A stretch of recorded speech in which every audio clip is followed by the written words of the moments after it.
So after racing 197 plus motocross races, there's a few things that I wish I'd known before I'd started my 14 seasons of racing, rather than having to learn them after or learn them the hard way. So there's three things. First thing is strength. And this was something that I underrated for all of my riding and racing. So I was under the belief that if I lifted weights that I'd get too big and too bulky and that I'd get arm pump and it was going to make my riding terrible, worse. It was going to be too big for the bike, too heavy, not be able to move. All the things I didn't want, I thought lifting weights was going to give me. And so one of the things that took me too long to realize is that the bike I'm riding is 100 kilos and my body weight at the time was 68 kilos.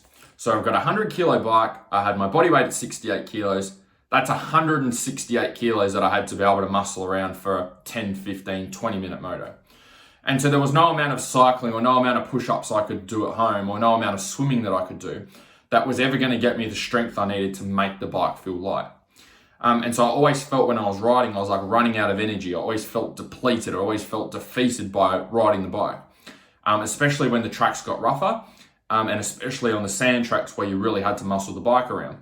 And so because I had that mindset and those beliefs with lifting weights, I avoided them when that was the actual thing that I needed to do to get myself stronger, to make the bike feel lighter, to use less energy, to be able to ride at the level I wanted to ride at. So that was the first thing. The second thing was nutrition.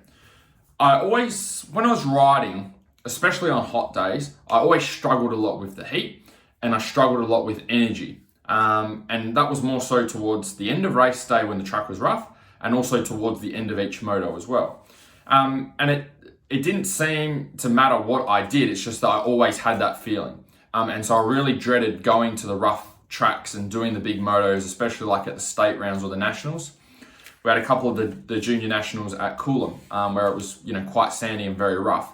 And I remember just after the first lap, I was cooked after the first lap. And it was 40 degrees. I just felt depleted, out of energy, sucked the enjoyment right out of riding and racing for me at that particular point in time. And so what I didn't realize at that point is the importance of food and nutrition and making sure I had that dialed in. So my approach to nutrition was food is energy. Eat food, you'll feel better. If you don't eat food, not going to feel as good. So I remember going to Adelaide. We went to Adelaide for the Nationals, and I remember we were getting up at 5 in the morning, 5:30 to get to the track early, and there was no places open or places that were in the vicinity of where we were staying and where the track was. But there was a bakery there. And at the bakery, the guy was making pizza for the day. So all the bread rolls were being made, but they weren't ready yet, but there was pizza. So literally every morning before we went to go and race the Nationals, I'd be having pizza for breakfast as I was going into racing. And obviously there's a very clear problem there with what's happening, but that's just the way we treated food. It was like food was energy, you're getting something in, you're going to feel good, you're fine. Other mornings we'd have the pancake maker down at the track. Dad would hook it up to the generator and we'd be having pancakes in the morning. Some days we'd get bacon and egg burgers from the canteen. Some days it would be McDonald's drive-through, right? Like my nutrition was like, as long as it was, we just considered food as energy, and that was really it. So what I learnt, what I learnt at the end of the 14 years rather than at the start was that there's more to food than just putting something in your stomach. Timing of food is very important, and the types of foods that you eat are very important. So for example, like I didn't know that there was such thing. I didn't know about like carbs or much about carbs. I didn't know there was simple carbs and complex carbs.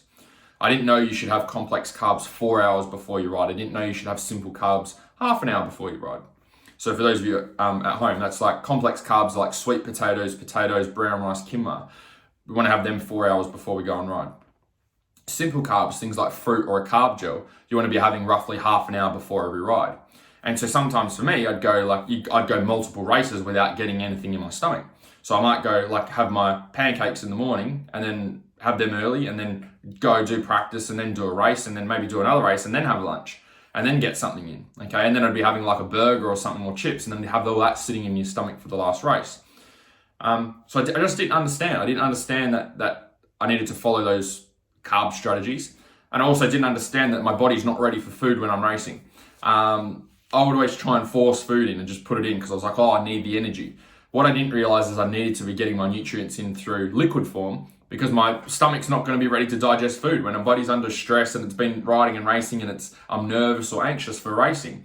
It's not in a state to be able to digest food. It's not the best way to be able to get nutrients. So I needed to be able to get that in through another way, and I should have been using a carb gel or a carb drink and protein shakes to help me recover as well. But again, I just wasn't doing it. I was just oblivious to what I needed to do.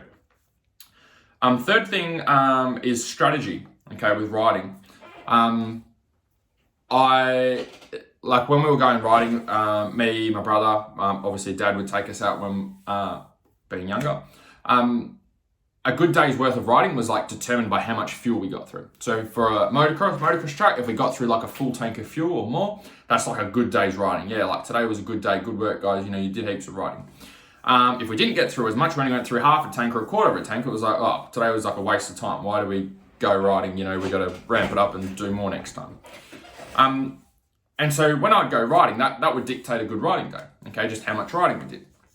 Now, when I first started riding, obviously I just need to get comfortable on the bikes, right? And so going through juniors, you go through 65s, 85s, 125s, 250s, you ride different bikes, and they take a bit of getting used to. So there is a period of time when simply just getting on the bike, I was getting better with, all right? I was getting better with riding. But then there comes a point in time where you just ride and ride and ride, but you get that peak at the start where you start riding and you do well, but then it starts to plateau off. A bit like training. You start a new training program and you do well, and then you do it for a bit and it starts to plateau off.